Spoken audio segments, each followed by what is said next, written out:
Hi dears, അപ്പോൾ ഇനി ഞാൻ വന്നിരിക്കുന്ന നല്ല സൂപ്പർ മോയിസ്റ്റ് ആയിട്ട് വളരെ സിമ്പിളായിട്ട് തയ്യാറാക്കി എടുക്കാവുന്ന ഒരു പാൻ കേക്കിൻ്റെ റെസിപ്പിയാണ്. 3 ചേരുവകൾ മാത്രമേ നമുക്ക് ആവശ്യമായിട്ടുള്ളൂ. അതുപോലെ തന്നെ വെറും 5 മിനിറ്റിൽ നമുക്ക് തയ്യാറാക്കി എടുക്കാം.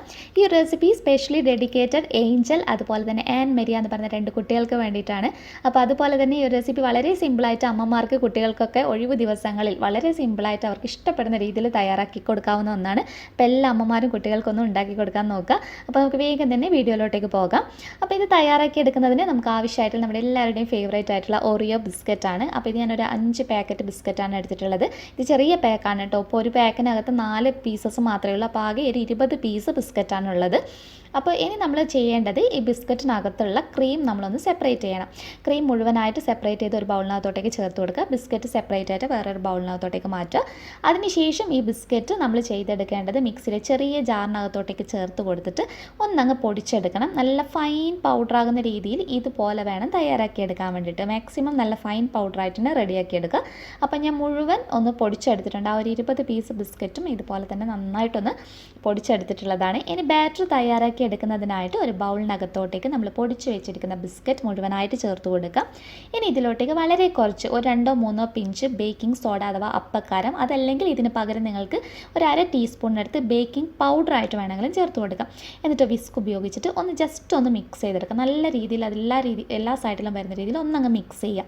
മിക്സ് ചെയ്തതിന് ശേഷം പാലാണ് ചേർത്ത് കൊടുക്കേണ്ടത്. അപ്പോൾ പാല് ചേർത്ത് കൊടുക്കുമ്പോൾ റൂം ടെമ്പറേച്ചറിലുള്ള പാല് തന്നെ ഉപയോഗിക്കാൻ വേണ്ടി നോക്കുക. ഫ്രിഡ്ജിൽ നിന്ന് ഡയറക്റ്റ് എടുത്തിട്ട് ഉപയോഗിക്കരുത്. പിന്നെ പാലിൻ്റെ അളവ് എന്ന് പറഞ്ഞാൽ അങ്ങനെ കറക്റ്റ് എക്സാക്ട് മെഷർമെൻറ്റ് പറയാനൊന്നുമില്ല. നിങ്ങൾ കുറച്ചായിട്ടൊന്ന് ഒഴിച്ച് നോക്കുക. അത്യാവശ്യം നമുക്ക് ഇതിപ്പോൾ കണ്ടില്ല, ഇതിപ്പോൾ അത്യാവശ്യം ടൈറ്റ് ആയിട്ടാണുള്ളത്. അപ്പോൾ ഞാനൊരു ഇത്തിരി കൂടി ചേർത്ത് കൊടുക്കുന്നുണ്ട്. ഏകദേശം ഒരു 1/4 കപ്പിലധികമൊക്കെ ഞാൻ ഉപയോഗിച്ചിട്ടുണ്ട്. എന്നിട്ട് നന്നായിട്ടൊന്ന് മിക്സ് ചെയ്തിട്ട് ജസ്റ്റ് ഒന്ന് തവി വെച്ചിട്ട് ഒന്ന് ഒഴിച്ച് നോക്കുക. അത് നമുക്ക് ചെറുതായിട്ട് നമ്മൾ കേക്ക് ബാറ്ററൊക്കെ ഉണ്ടാക്കിയെടുക്കുമ്പോഴുള്ള ഒരു പാകമുണ്ടല്ലോ, ഒന്ന് ഫോൾഡായിട്ട് വീഴുന്ന ആ ഒരു പാകത്തിന് വേണം നമ്മൾ തയ്യാറാക്കിയെടുക്കാൻ വേണ്ടിയിട്ട്. അപ്പോൾ വിസ്ക് ഉപയോഗിച്ചിട്ട് തന്നെ നല്ല രീതിയിൽ നമുക്ക് മിക്സ് ചെയ്തെടുക്കാവുന്നതാണ്, കുഴപ്പമൊന്നുമില്ല. അപ്പോൾ ഞാനിതൊന്ന് യോജിപ്പിച്ചെടുത്തിട്ടുണ്ട്. അപ്പോൾ ഇതിൻ്റെ ഒരു കൺസിസ്റ്റൻസി കണ്ടോ, നമുക്കിതുപോലെ അത്യാവശ്യം ഈ ഒരു തിക്ക് മീഡിയം കൺസിസ്റ്റൻസിയിൽ വേണം നിങ്ങൾ തയ്യാറാക്കിയെടുക്കാൻ. ഇനി പാൻ കേക്ക് എങ്ങനെയാണ് ചെയ്തെടുക്കുന്നതെന്ന് നോക്കാം. അപ്പോൾ ഇതിന് വേണ്ടിയിട്ട് ഒരു പാൻ ഞാൻ അത്യാവശ്യം നന്നായിട്ടൊന്ന് ചൂടാക്കി എടുത്തിട്ടുള്ളതാണ്. ഇനി ഒരു ഇത്തിരി ബട്ടറോ അതല്ലെങ്കിൽ വെജിറ്റബിൾ ഓയിലോ വെച്ച് ഗ്രീസ് ചെയ്തതിന് ശേഷം ഒരു ചെറിയ ബൗളിലോ അതല്ലെങ്കിൽ ഗ്ലാസ്സിനകത്തോട്ടേക്കോ ബാറ്റർ ഒഴിച്ചു കൊടുക്കുക. എന്നിട്ട് ഇങ്ങനെ ഒഴിക്കുകയാണെങ്കിൽ നമുക്ക് കറക്റ്റ് മെഷർമെൻറ്റിൽ ഇപ്പോൾ ബൗളാണ് ഉപയോഗിക്കുന്ന ആ ബൗളിൻ്റെ കറക്റ്റ് മെഷർമെൻറ്റിൽ തന്നെ വീണ്ടും നമുക്ക് തയ്യാറാക്കിയെടുക്കാം. നല്ല എളുപ്പത്തിൽ നമുക്ക് ഇതുപോലെ ഒഴിച്ചു കൊടുക്കുകയും ചെയ്യാം. അപ്പോൾ ഇനി ഒന്ന് അടച്ച് വെച്ചിട്ട് ഒരു മീഡിയം ഫ്ലെയിമിലിട്ട് 1-2 മിനിറ്റ് മാത്രം വെച്ചാൽ മതി.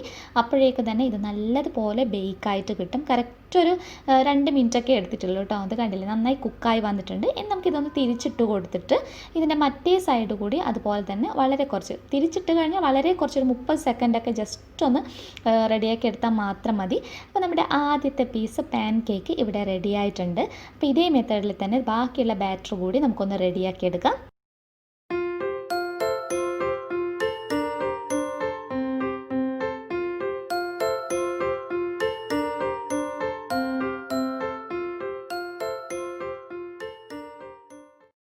മുഴുവൻ പാൻ കേക്കും ഞാനിവിടെ റെഡിയാക്കി എടുത്തിട്ടുണ്ട്. നല്ല സോഫ്റ്റ് ആയിട്ടുള്ളതാണ്. നിങ്ങൾക്ക് വേണമെങ്കിൽ ചെറിയ ചെറിയ സൈസസ് ആയിട്ട് 6-7 ഈ ഒരു ബാറ്റർ വെച്ചിട്ട് ചെയ്തെടുക്കാം കേട്ടോ. ഞാനിപ്പോൾ അത്യാവശ്യം വലിയ സൈസിലാണ് ചെയ്തെടുത്തിട്ടുള്ളത്. ഇനി ഇതിലോട്ടുള്ള ഫില്ലിങ്സ് നമ്മൾ നേരത്തെ മാറ്റി വെച്ചിട്ടുള്ള ക്രീം, ഒറിയോ ബിസ്ക്കറ്റിൻ്റെ ക്രീമിനകത്തോട്ടേക്ക് ഒരു ഇത്തിരി മാത്രം പാലൊഴിച്ച് കൊടുക്കുക. ഒരു 1-2 ടേബിൾ സ്പൂണൊക്കെ അതൊന്ന് നോക്കിയിട്ട് മാത്രം ചേർക്കുക. ആദ്യമേ തന്നെ ഒത്തിരി ഒഴിച്ച് കൊടുക്കരുത്. വളരെ കുറച്ചൊന്ന് ചേർത്ത് കൊടുത്തതിന് ശേഷം ഒന്നങ്ങ് മിക്സ് ചെയ്യാം. അപ്പോൾ ഈ ഒരു സ്റ്റേജിൽ നിങ്ങൾക്ക് ഇതിനകത്തോട്ടേക്ക് വേണമെങ്കിൽ ഇനിയും മധുരം വേണമെന്നുണ്ടെങ്കിൽ പൊടിച്ച പഞ്ചസാരയൊക്കെ ചേർക്കാം. പക്ഷേ ഈ ക്രീം അത്യാവശ്യം നല്ല സ്വീറ്റ് ആയിട്ട് തന്നെയാണ് ഉള്ളത്. അതുകൊണ്ട് തന്നെ ഇതിനകത്ത് പ്രത്യേകിച്ചൊന്നും ചേർക്കേണ്ട ആവശ്യമില്ല. അതുപോലെ തന്നെ എക്സ്ട്രാ എസൻസിൻ്റെ ഒന്നും ആവശ്യമില്ല. ഇതിന് ക്രീമിന് തന്നെ നല്ലൊരു ഫ്ലേവറൊക്കെ ഉള്ളതാണ്. അപ്പോൾ ജസ്റ്റ് ഒന്ന് മിക്സ് ചെയ്തെടുത്താൽ മാത്രം മതി. അതിനുശേഷം നമ്മുടെ പാൻ കേക്കിനകത്തോട്ടേക്ക് നമുക്ക് ഈ ഫില്ലിങ്സ് ചേർത്ത് കൊടുക്കുകയാണെങ്കിൽ നല്ല സോഫ്റ്റ് ആയിട്ടാണുള്ളത്. ഇതിനകത്തോട്ടേക്ക് നമ്മുടെ ഫില്ലിങ്സ് ചേർത്ത് കൊടുക്കുക. അപ്പോൾ ഈ ഒരു ക്രീം ഫില്ലിംഗ് ഉണ്ടല്ലോ, നിങ്ങൾക്ക് വേണമെങ്കിൽ ഒരിത്തിരി സമയം ഫ്രിഡ്ജിനകത്ത് വെക്കുകയാണെങ്കിൽ ഒന്നുകൂടി ഇത് തിക്കായിട്ട് നമ്മുടെ വിപ്ഡ് ക്രീമിൻ്റെയൊക്കെ ആ ഒരു കൺസിസ്റ്റൻസിയിലോട്ടേക്ക് മാറും. ഞാനിപ്പോൾ അങ്ങനെയൊന്നും ചെയ്യുന്നില്ല. ജസ്റ്റ് ഇതിനകത്തോട്ടേക്ക് ഒഴിച്ചു കൊടുത്തിട്ടുണ്ട്.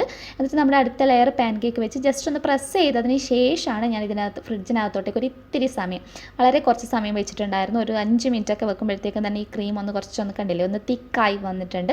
ഒരു പീസ് ഞാനൊന്ന് കട്ട് ചെയ്ത് കാണിക്കുമ്പോൾ നിങ്ങൾക്ക് ഇതിൻ്റെ ആ ഒരു ഉള്ളിലുള്ള ക്രീമിൻ്റെ കൺസിസ്റ്റൻസി ഒക്കെ കാണുമ്പോൾ മനസ്സിലാകും. അപ്പോൾ ഒന്നുകിൽ ക്രീം നിങ്ങൾ ജസ്റ്റ് മിക്സ് ആക്കിയപ്പോൾ തന്നെ ഫ്രിഡ്ജിനകത്ത് വെക്കുക, അതല്ലെങ്കിൽ ജസ്റ്റ് പാൻ കേക്ക് റെഡിയാക്കി ഫില്ലിങ്സ് റെഡിയാക്കിയതിന് ശേഷം ഒരു 5 മിനിറ്റ് വെച്ച് കൊടുത്താൽ മതി. നല്ല സോഫ്റ്റ് ആയിട്ടുള്ളതാണ്. ഞാൻ കട്ട് ചെയ്യുമ്പോൾ നിങ്ങൾക്ക് മനസ്സിലാകുന്നുണ്ടാവും എത്രത്തോളം സോഫ്റ്റ് ആണെന്നുള്ളത്. അതുപോലെ ഇതിൻ്റെ ആ ഒരു പോർഷനൊക്കെ കാണുമ്പോൾ തന്നെ എന്തായാലും മനസ്സിലാകുന്നുണ്ടാവും. ഫില്ലിങ്സ് ഒക്കെ നല്ല അടിപൊളിയായിട്ട് തന്നെ റെഡിയായി കിട്ടിയിട്ടുണ്ട്. അപ്പോൾ നല്ല സിമ്പിളല്ലേ തയ്യാറാക്കി എടുക്കാൻ വേണ്ടി. ശരിക്കും ഓറിയോ ബിസ്ക്കറ്റ് എന്ന് പറഞ്ഞാൽ കുട്ടികൾക്കൊക്കെ ഒത്തിരി ഫേവറേറ്റ് ആയിട്ടുള്ളതാണ്. അപ്പോൾ ബിസ്ക്കറ്റ് നമ്മൾ ഇതിന് മുന്നേ ഈ ഓറിയോ ബിസ്ക്കറ്റ് വെച്ച് ചോക്ലേറ്റ് ഒക്കെ ചെയ്തിട്ടുണ്ടായിരുന്നു. അതുപോലെ തന്നെ കേക്ക് ചെയ്തിട്ടുണ്ടായിരുന്നു. ഇത് വളരെ സിമ്പിളായിട്ടുള്ള ഒരു പാൻ കേക്കാണ്. ശരിക്കും സിമ്പിളായിട്ട് നിങ്ങൾക്ക് തയ്യാറാക്കിയെടുക്കാം.